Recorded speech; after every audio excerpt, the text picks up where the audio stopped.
Over the last decade or so, climate change has been a hot button issue in elections and debates. It has become so politicized, but I'm here to tell you it doesn't have to be a polarizing topic. The thing is, climate change is real. I believe in it. Yes, some people still ask me that, as our entire team of meteorologists believes in climate change. There is science that supports this. It's simply science of the earth. So in honor of Earth Day, we want to talk a little bit about how climate change is affecting us here in Iowa. So in a period from 1970 to 2020, a group called Climate Central has been tracking temperatures, and the overall average temperature here in Des Moines has climbed about 2.5 degrees over that time.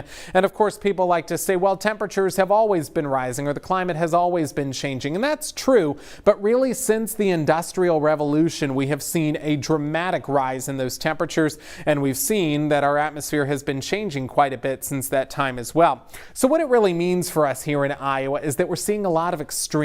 We're seeing not only just extremes in the weather, but we're also seeing that the more carbon dioxide we put into the atmosphere, the more greenhouse gases we have, the longer our allergy season typically is during the spring. We're starting to see higher amounts of pollen on average per year. You can see how that's changed between 2000 and 2020 and what the projections would likely be like going forward between 2040 and 2060 if we keep it at this current pace. We're also here in Iowa a little bit more vulnerable to drought because climate change allows the jet stream to become more active. It fluctuates a lot more, so we're getting extreme weather events. We get extreme warm-ups in the summer, extreme cold snaps in the winter, and of course we get big flooding threats and severe weather events, but it could also leave us a little bit more vulnerable, a little bit more susceptible to things like drought as well. And here's probably my least favorite thing out of it all. We can have more mosquito days per year. Essentially, that means more days out of the year that we could be dealing with mosquitoes here in our state. In the 1980s, it was about 127 days, and although this doesn't seem like a huge change, 130 days now in the 2010s, any extra day with mosquitoes is too many for me.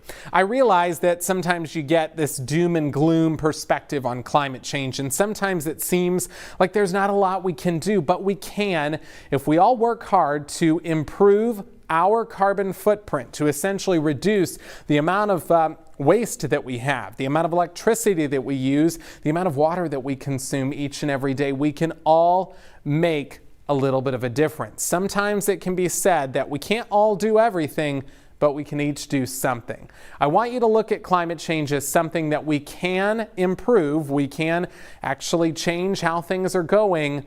It's just something that we all have to make a little bit of a concerted effort to do.